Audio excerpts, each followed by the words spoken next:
is very exciting for us. It's the first new array we've launched in 10 years. When the original prospect came across our desk, it sort of was a sort of triumvirate of opportunity, really. One is we stand to do two things primarily here as an organisation. We stand to promote nature and expand nature in Wiltshire, but we also stand to reduce carbon in Wiltshire. And as a community organisation, our job is to help communities. And so Silverwood is a new school. It's a school for special needs children just outside Devizes in a place called Roud. Really exciting school, does tremendous things against sometimes a very difficult backdrop. And they were building a new school, and part of that build process was how are they going to power it. And so the guys from CFR came to us and said, look, there's an opportunity here to put 1,000 panels on the roof. As part of that project, you can provide them with electricity, which is carbon neutral, and at the same time, we can look at producing a community fund which can give them money each year, which they can use to work with the Wiltshire Wildlife Trust to examine sustainability, nature and wildlife. So kind of what's not to like. And so we were very pleased to be able to get involved with it. Silverwood School is a Wiltshire Council school. It was important for planning and for the school and for the council that these new buildings were as low carbon as possible, and the solar panels were a really important part of that. But with councils struggling for budgets, they were struggling to find the budget to fund these themselves, and hence Wiltshire Wildlife Community Energy stepping in and being able to fund them and own them means that these panels are happening when otherwise they could have been pulled out of the development. So there's over 1,000 panels, 521 kilowatts. So it's pretty big as rooftop systems go. Generate around 480,000 kilowatt hours a year, and about 40% of that power will be used directly on site by the school, and the rest will be exported to the grid.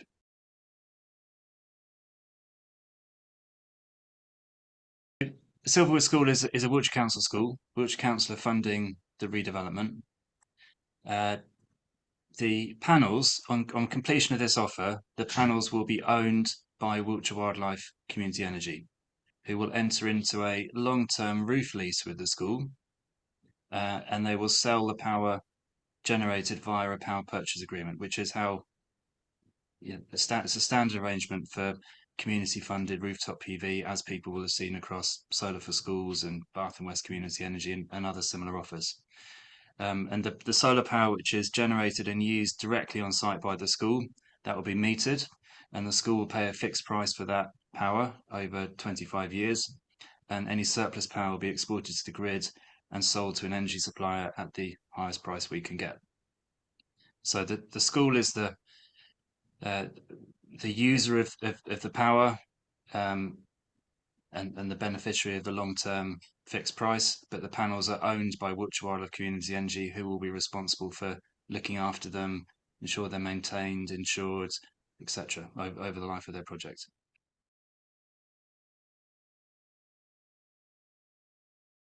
It's quite interesting. One of the big issues for solar is land, really. And we were very lucky in that we were an adjunct of the Wiltshire Wildlife Trust. So sort of around 2013, 2014, the trust is quite large. It's got sort of 47 reserves in Wiltshire, 35,000 members. But occasionally they get gifted land which isn't appropriate for wildlife or for flora and fauna. And this was the case back in the north of Wiltshire, back around 2014, 2015. When two sites came available, one at Chelworth and one at Breydon Manor. And Chelworth has ended up as a sort of 1 megawatt array, which was built in 2014. And our second larger project is at Breydon, where that's a 5 megawatt array. And we got that land essentially for nothing because the trust wanted to use, very far-sightedly at the time, I think it was the only trust in the UK that set up its own solar operation. But under the rules, it had to be entirely independent. And so hence, myself and there's only one other trustee are volunteer directors. All the others are shareholders in those existing Breydon and Chelworth arrays. And it's also all voluntary. And over the years, CFR have come on board and they've made the whole thing much more efficient and much more profitable. And I mean, in terms of our numbers, we had an income of around about 870,000 in 2023. We will have an income of about 1.2 million this year, and we're forecasting probably about 1.6 next year. So kind of hopefully investors will think we know what we're doing. Well, at least the guys from CFR know what they're doing, and the board is there to kind of ensure it sort of stays on on its strategic path.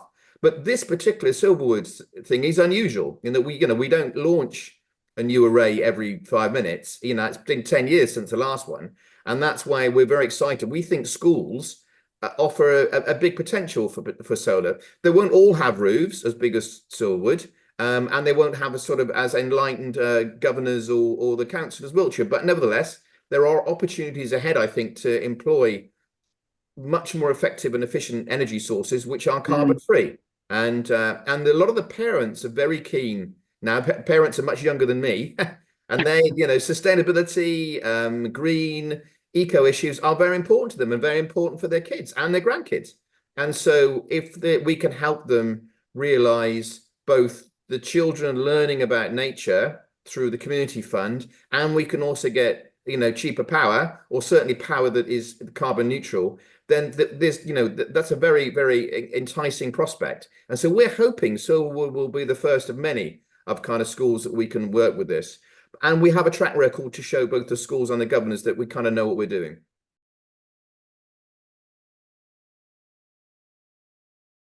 But the schools all have a desire to imbue the children with a much greater understanding of nature. And this is one of the beauties of working with the Wiltshire Wildlife Trust, and the fact that there'll be a community fund element to this project. And that is that we will channel funds back into the school for them to then supplement their teachings. And they're actually on quite a large site. It's not small. And so there are opportunities for ponds and for wildlife areas and for wildflower meadows and this sort of thing, all of which we can help them initiate, but outside that deal, as it were, to produce power and I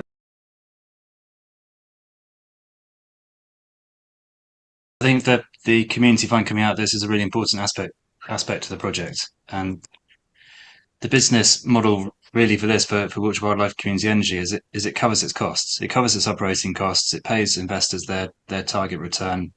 And then there's this 5K a year, maybe more community fund income that will go into projects that will be delivered in partnership with the school.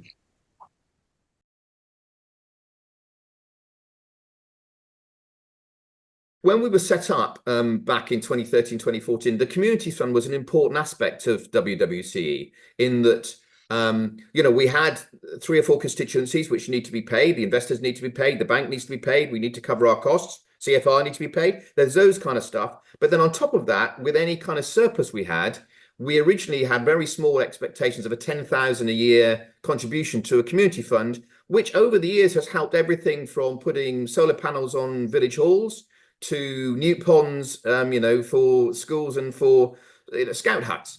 But that's now grown to over 40,000 a year, and will get bigger as you could see, our income is increasing. And it's now got to the stage where the community fund board have got a wealth of opportunity. It used to be that we had real problems drumming up interest. There was free money basically, but nobody wanted to have it. And now it's a case of turning people down, which is kind of a nice position to be in. And also on top of that community fund, we're able to also employ a carbon reduction champion, who is a jointly funded operative, a lady that works both with the Wiltshire Wildlife Trust and us. And so beyond the community fund, we also now offer an advice service, and we attend community events.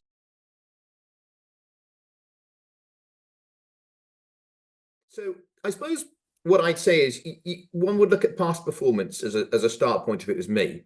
As Jake said, we've got 500 existing shareholders in our Chelworth and Breydon projects. Breydon and Chelworth have both had nature solutions that have been initiated since we first started working with them. So not only does the investment produce wildflower meadows bat nesting boxes, great crusted new ponds, etc. So good stuff as far as nature's concerned. The shareholders also got the return that we said they'd get when we first launched the projects, and importantly, the energy we produce is carbon free, and so we're doing good things for Wiltshire. It's so kind of, as I said at the beginning, what's not like to like, really. You're going to get a return on your investment that we hope we've given you a flavour of. You're going to be helping nature, and you're also going to be helping the climate. And so, from our perspective, there's another thing with Silverwood which is kind of unique compared to our other projects, and that is you're also helping these kids that are, that have issues, and energy, and getting them to understand nature is perhaps more of a challenge than it might be at your normal school. Normal's the wrong word, but at a school that is kind of in the run of things that a school would be in Wiltshire. Silverwood is special in a good way, and it's run by people that genuinely care about other people. And the more we can give them some assistance through this finance, the better it is for everybody, I think.